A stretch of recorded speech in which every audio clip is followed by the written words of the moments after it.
Welcome to The Hook, and I bring to you our second of this special edition of previews.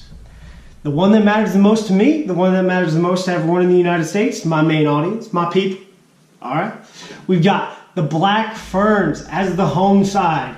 They will be previewed first because this is a USA-based program. So, let's get into it. Oh man, I wrote this down. Number 1, loosehead. Toka Natua. Number 2, I'm going to butcher this name. Fiao'o? Yeah. Fa'a Mosili. Is hooker. 3, Aldora Itunu, tight head. Number 4, lock. Eloise Blackwell. Number 5, lock. Charmaine Smith. Number 6, blindside flanker. Charmaine McMenamin. Number 7, open side flanker. Sarah Goss. Number 8, Ahoka Savage. She has the best name in this tournament. Alright?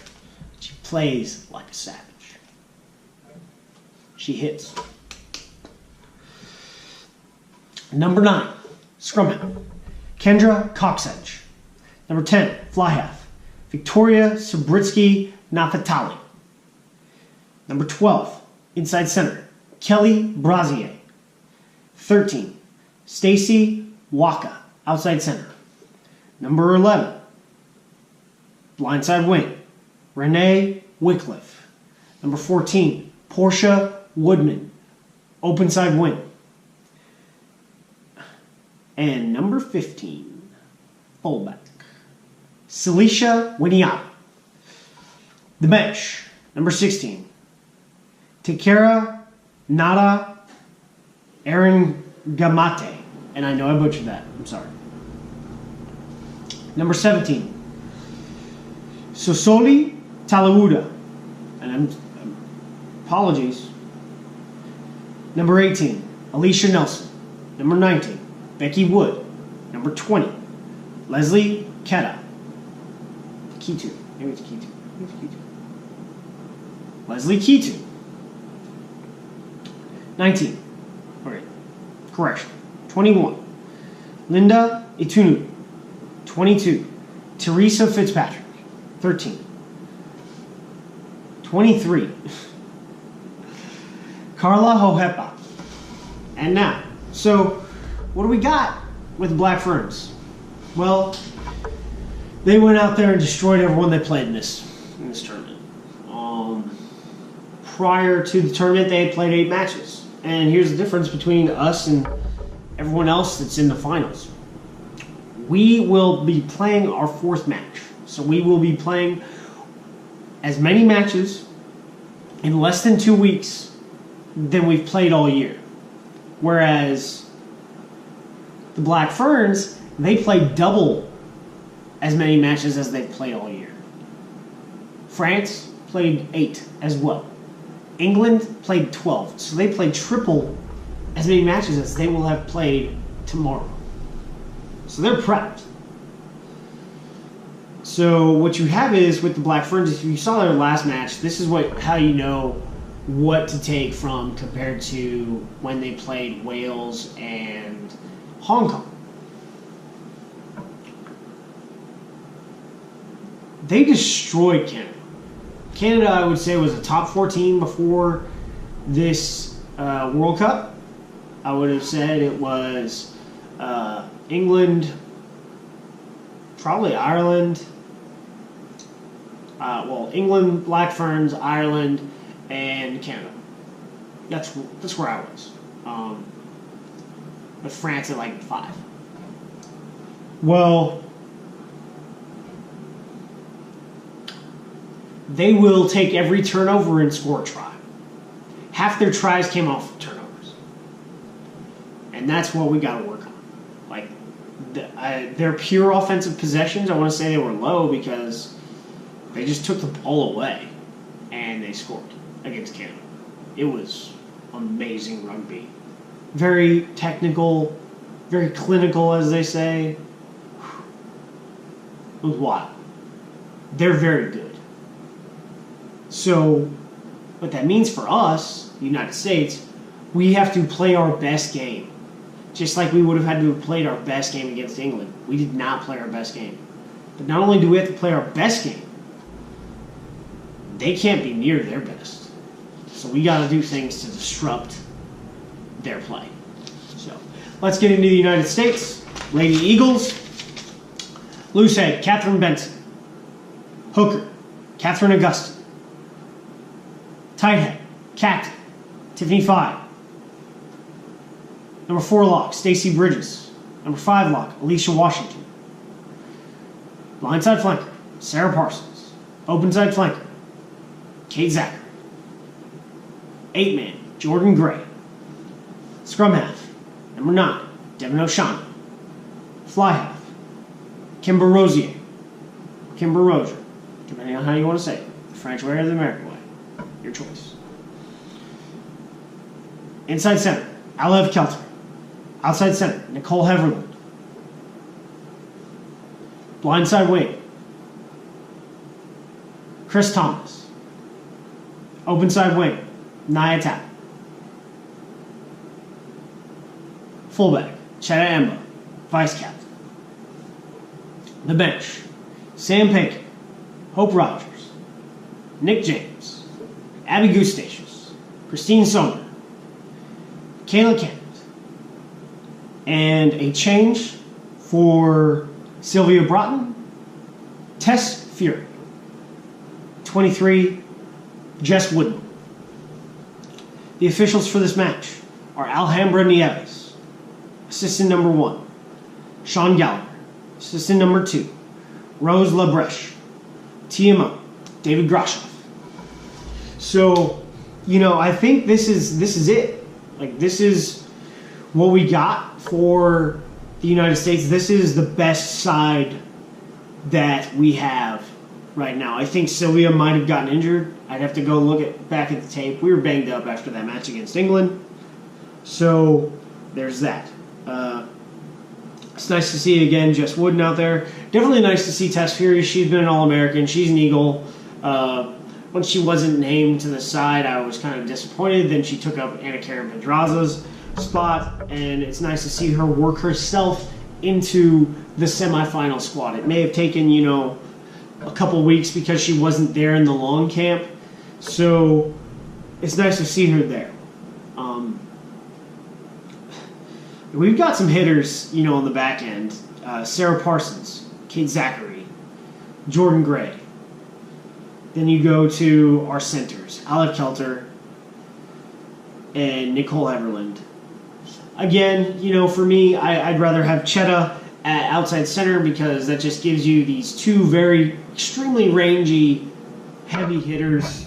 And Heverland's kicking just seems a little bit more natural, but this is where we're going. And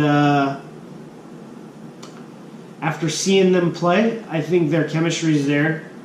The biggest thing for us is going to be ball security. I would say we have more of a northern hemisphere scrummage, and that's a disadvantage against, would be a definite disadvantage against both France and New Zealand. They're just cut up. Like, they are lean and strong, but that's really, not what it is. Like, we're missing some balance up front and pure strength. So I think we can take a lot of positives from the World Cup matchup, but we need to look at our funding and say, do we want to win? Because what got us here is, we took care of our business against two teams that we were supposed to take care of our business against, but we had a lot of luck. Ireland helped us out. Canada laid an egg against New Zealand. Like, if they had done what they were supposed to do, what everyone picked them to do, we'd be going into the plate final probably. So I just want to take that. Our women, they've done amazing things on the field that I wasn't sure they were going to do based on just our prep, the amount of matches we got to play. We played 4 matches this year and didn't win any of them, and it was rough. So I was really wondering where we were going to be overall. So, what we got is a pretty solid team, but the union needs to put the money behind the Lady Eagles, the most successful national team we have of, Eagles 7s, Eagles 15s. The top team on the pecking order when it comes to this is the Lady Eagles. They have a World Cup. They have multiple semifinal appearances. And we're bringing back that tradition. But it took a lot to get here. So, what does that mean for the union? Well, board members, you need to go find the sponsorship. That means RIM. RIM needs to go find the sponsorship. Monetize your relationships. And if RIM isn't getting it done, which is not getting it done right now, it needs to go. That means in 2019, when that licensing agreement is up, you don't renew it, you find a different agency, and you liquidate the thing. Or if in the next 6 to 9 months, they go out and get sponsorship that can pay for everything, then we're saying they're performing. And then we can fund the women's team rightfully. Because if you say, hey, without the money, they still got here, that's great. That doesn't cut it as there's going to be a professional league in England in a month. All right, for women. 10 teams. Each team has, an $800,000 salary pool. Yes, the women's contracts were cut by the RFU, and that's despicable, and it shouldn't happen.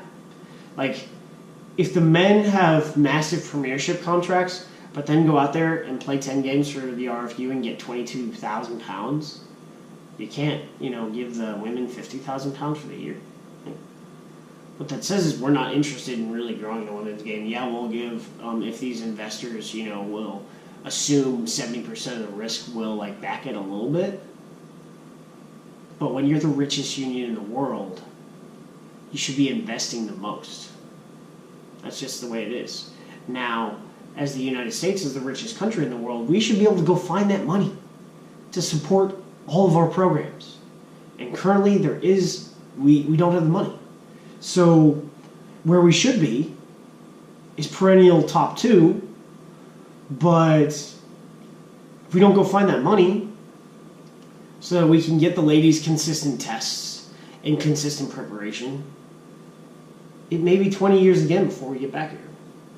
I hope it's not. I hope this is the beginning of a dynasty.